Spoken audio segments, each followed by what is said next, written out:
Hey guys, Frosty Knives here, back again with another book review. And today we're going to be reviewing a debut novel by a new author. We are going to be talking about Red Queen by Victoria Aveyard. And this book was published in 2015, so it's relatively brand new. And this book clocks in at 383 pages. And this is a new author in the young adult slash young teen genre. So this is a young adult novel, and this is the first book that she has published. And for a debut offering, I have to say right off the bat that it was pretty good. And the story is a simple one, and one that we've become familiar with over the last couple of years that have come out. The protagonist of the story is a young teenage girl named Mare Barrow, and she lives in her world, and it is divided. It is divided by blood. There are two types of people in her world, so to speak. There are the silver bloods and the red bloods. People with silver bloods in this world, they are the hierarchy, the monarchy, the politicians, the people in power. And when you are born as a silver blood, not only is your blood silver, but you also have powers, much like X-Men. Think of X-Men mutant powers. So some of the silver bloods, they control fire. They're elementals. They can do telekinesis, teleportation. They have all kinds of powers, and that's what distinguishes them from the red bloods. Now the red bloods, the people with red blood, and they have no powers, and they are the labor force of the planet. They are the worker bees. They're the soldiers, the workers. They live in squalor and poverty on the planet, while the silver bloods, being the ruling class and the monarchy, and the social elite, they live in the rich ends of town, the palaces and the mansions and everything like that. And that is how the world is divided. The world has also been at war, and the world is fighting a war that it has been fighting for literally centuries, and nobody knows how the war started. It's just a thing that happens, and people go off to war, and the red bloods fight the wars, and the silver bloods lead the legions and the generals and whatnot. And that's the way it's been for centuries. Until along comes Mare Barrow, who is a red blood, but it is discovered through the book that she actually has silver powers. So she is a red blood who can control and create electricity, so she has silver powers.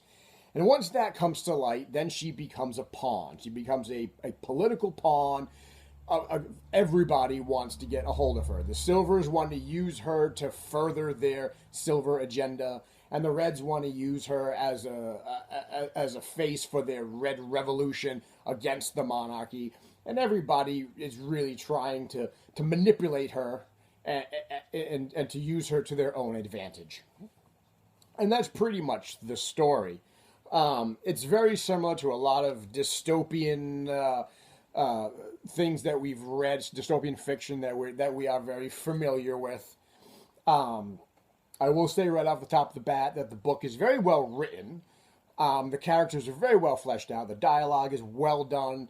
The author spends a lot of time world building, talking about the Reds, talking about the Silvers, talking a little bit about their history, giving us a look into the worlds and the cities that these people live in, the war that they're fighting, taking a look at the political climate and the machinations that are going on, the betrayals and the wheels within wheels.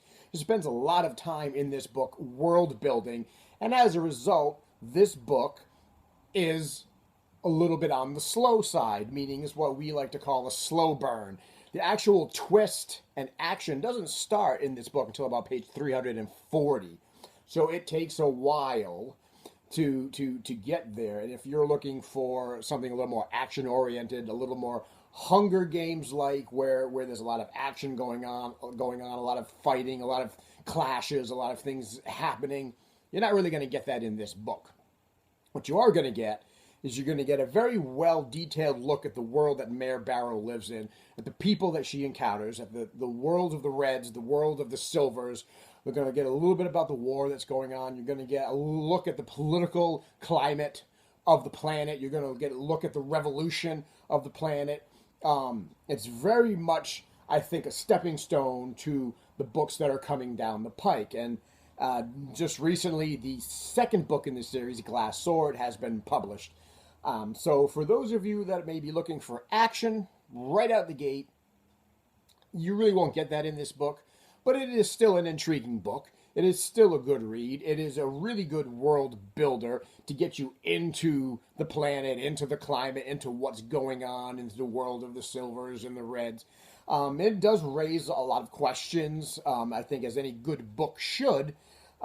Questions that when I got done with the book, I wanted to know more about. I want to know more about the war. I want to know more about what started the war, maybe what's been going on. I want to know more about the Silvers and the Reds. I want to know more about their history. Why did they split? Were they always split, or did they come from one stock and then split off? A lot of things happen in this book that lead to more questions and that make you actually want to read the second book that's coming down the pike. And I think that's what a good author wants you to do. It wants to lay a really good foundation, especially when you're a new author and you're creating a new world and new characters and new environment. You really want to lay a solid foundation that your readers can just settle on and that the rest of the books in the series can build on. And in that aspect and in that regard, Red Queen does really well at building a really good, solid foundation that the rest of the series can follow up on.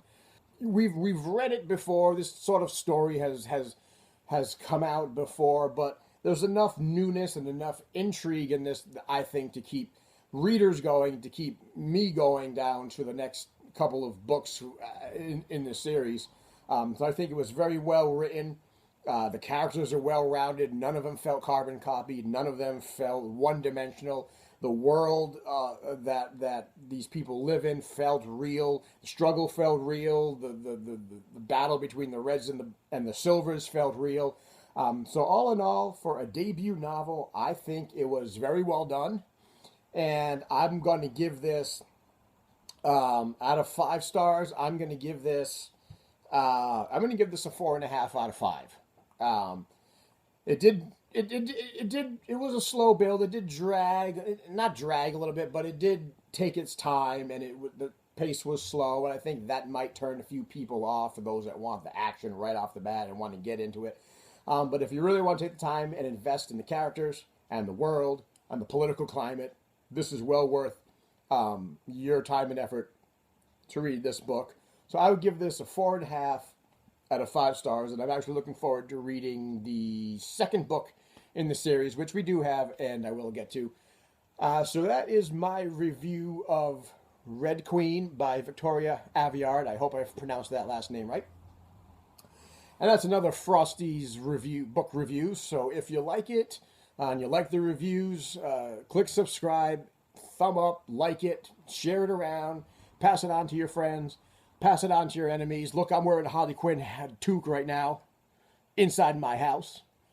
And until next time, keep reading, and I'll see you in the next review.